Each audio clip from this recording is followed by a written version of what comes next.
What's up, guys? Your boy, 20K13. Going to give you guys a wrestling news wrap up for June 21st, 2015. Paige revealed she had money issues last year. Paige revealed to Bill Journal recently that she had a tough time handling her money when she first signed with WWE. Here's what she said, and I quote, "The first year and a half that I was here, I thought, man, I have money. What should I do with it?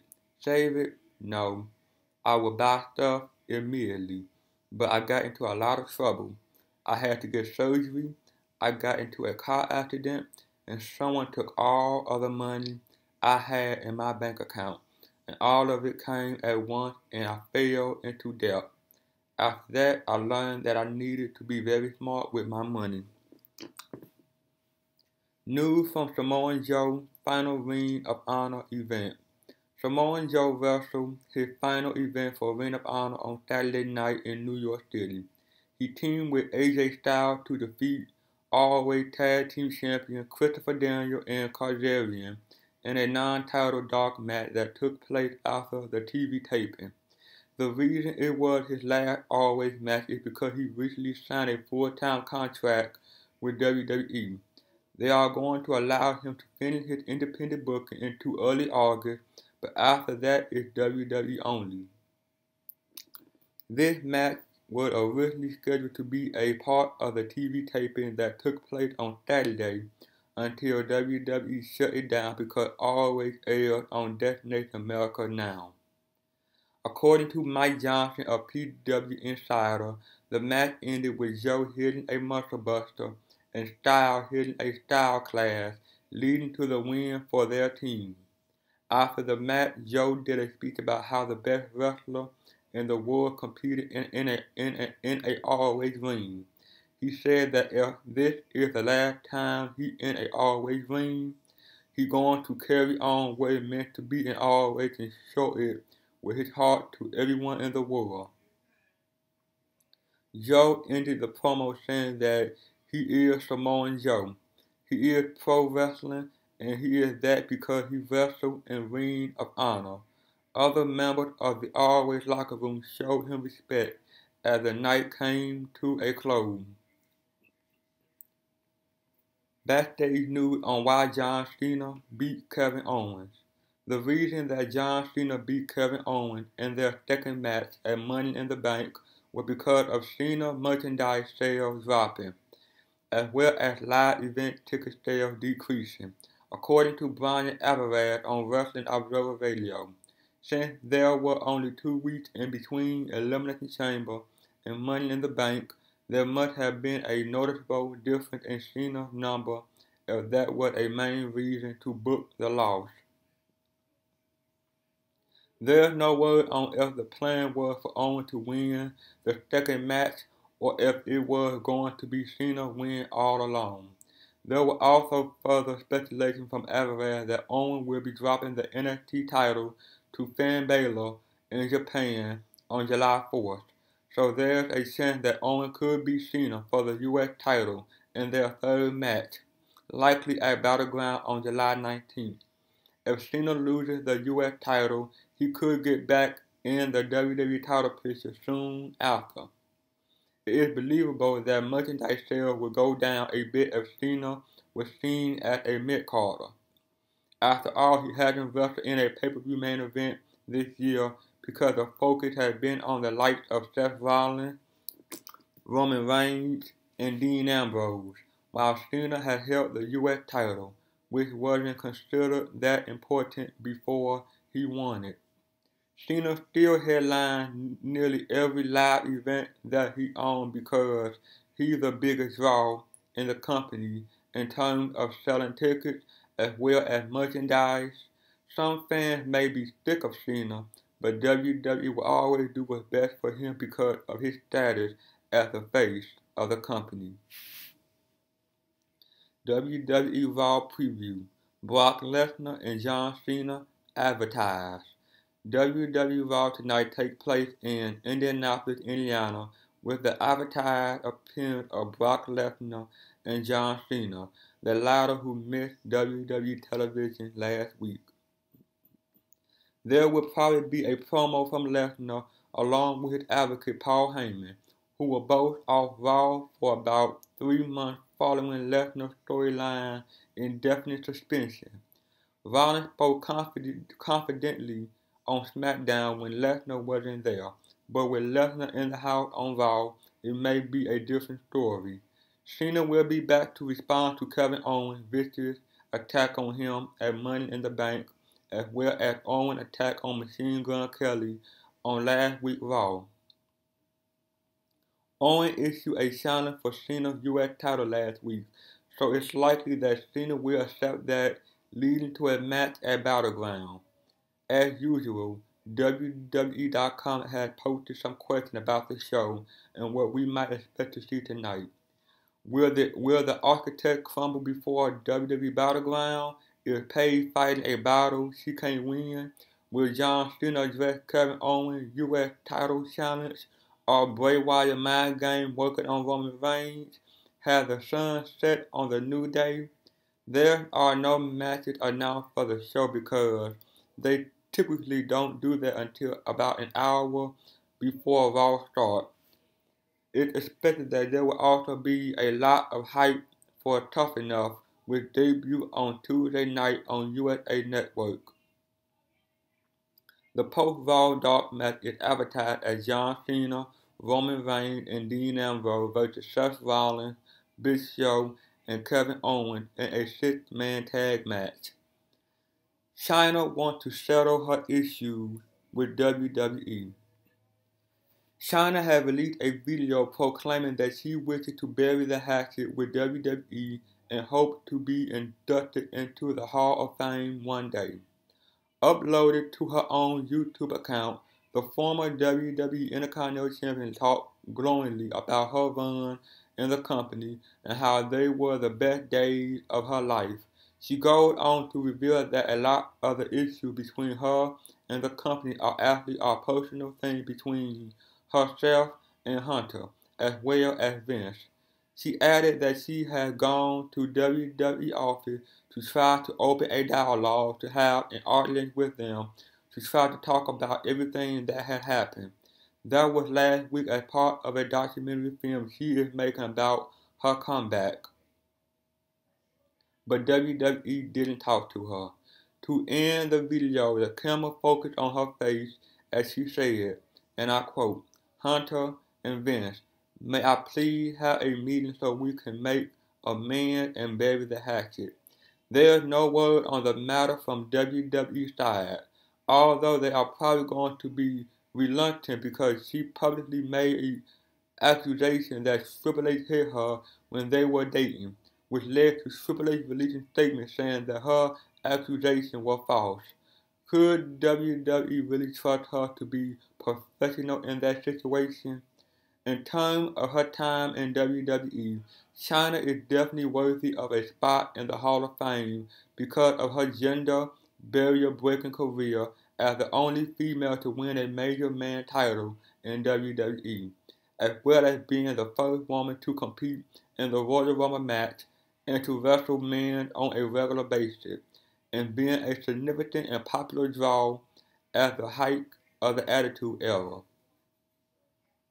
The big issue is, with regard to her post-WWE career that has included starring roles in many pornographic movies, since WWE is a PG company, WWE has likely felt that it wouldn't be sending the right message to induct a former porn star into their Hall of Fame, and Triple H himself suggested earlier in the year that the thing the young WWE could find when you Google Chyna is why WWE don't want to be associated with her.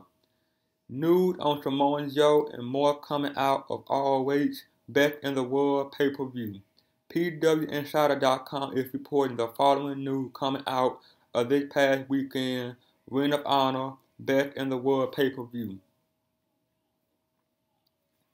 Ring of Honor Booker Delirious was in a car accident Friday in New York and almost missed the pay-per-view. Although Delirious' car was totaled, he did not sustain any injury. The Samoa Joe farewell speech is likely to be released as a DVD exclusive, and you can check out speech footage at this link. There was said to be no major injury coming out of the pay-per-view this weekend, although Nick Jackson and Michael Elgin were said to be banged up. UFC commentator Joe Rogan rips Shamrock vs. Slice MMA fight, says it looked fake as fuck, accused about of being a performance. As noted, Ken Shamrock vs. Kimbo Slice took place at Bellator 138, and according to MMAfighting.com, UFC color commentator Joe Rogan made some scathing comment about the match on his podcast over the weekend. Below are some other things Rogan had to say about the fight, and I quote, "That fight looked fake as fuck. There's a couple things I don't like about that fight. I don't like that clinch, that long clinch that they had when they were mouth to ear.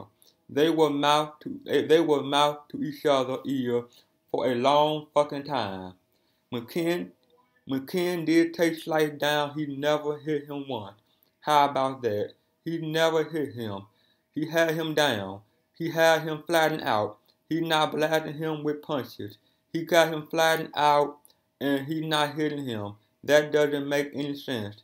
To me, the whole thing, the interest looked so suspect because he was shaking everybody's hand. It didn't look like he was about to go to a fight. It looked like he was about to go out on a performance. But they might have told them that this is a way to generate interest in this fight, to hype it up. All the fake bad blood." The other thing that got me was the way Kimbo stopped Shamrock, said Rogan. That was real as fuck. I mean, he definitely cracked him. So maybe they made an agreement and Kimbo said, "I'm gonna punch this motherfucker anyway." Shamrock never went behind the head, Rogan said of the choke attempt. He choked Slice, but he had it like on top of the head in some sort of weird way. It was disturbing to me how easy Kimbo shook Ken off his back. There was a lot of shit I didn't like about it. Backstage update on the TNA releases of Samuel Shaw and Gunner. As we first reported yesterday, Gunner's release from TNA was not something he decided, but rather it was a company-made decision. According to PWInsider.com, the situation is the same with Samuel Shaw, who also revealed he is finished with TNA, and the decision was made by TNA officials. Both Shaw and Gunner were released not because of anything they did, but because TNA Creative currently do not have anything for them. Bad news, Barrett gimmick returning.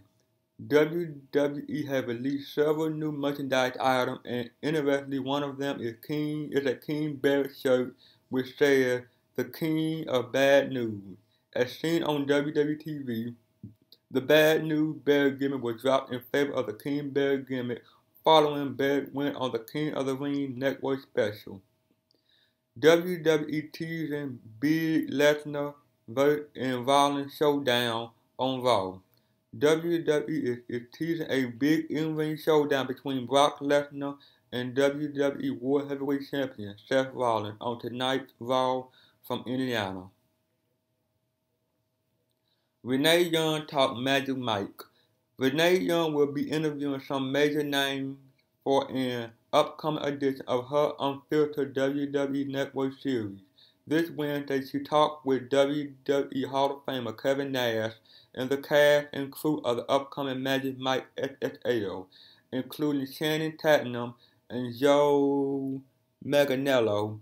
The episode will air first on the WWE Network at 4 p.m. this Wednesday afternoon. TNA loses TV partnership. TNA will no longer be airing Impact Wrestling on Australian television network Main Event as their business partnership comes to end after this weekend's Slammiversary pay-per-view. Lot of backstage always note weekend injury, Jay Lethal emotional after title win, best in the world. Jay Lethal was reportedly very emotional after winning the Always World title, calling it the best weekend of his life. The plan is for Lethal to hold both titles going forward. There were no major injuries coming out of the weekend, along with the pay-per-view on Friday. They taped 5 episodes of TV on Saturday. The Samoa Joe farewell will likely be released as sort of DVD exclusive. The Best in the World pay-per-view was sold out well in advance, but the Saturday TV taping was roughly 3/4 full. Ring of Honor returned to traditional pay-per-view for a final battle in December. Paige says she will be the Simon Cowell on WWE Tough Enough. Paige recently spoke with Channel Guide Mag blog to promote the return of Tough Enough. One of the questions the interviewer asked of which judge on the show will be the Simon Cowell of the group. Paige replied with the following, and I quote, "I think it's me, just because of my accent. I think we all have that tendency of being the bad cop, because Daniel Bryan is way old school. He had been beat up all down the highway, you name it, and he had experienced it. I think we all have a little edge that if someone is coming in here looking for this as a stepping stone to become a model or an actor, then we can be kind of barbaric if we have to be. I have a feeling we will be cool and want to do the right thing because we want someone here that wants to be here.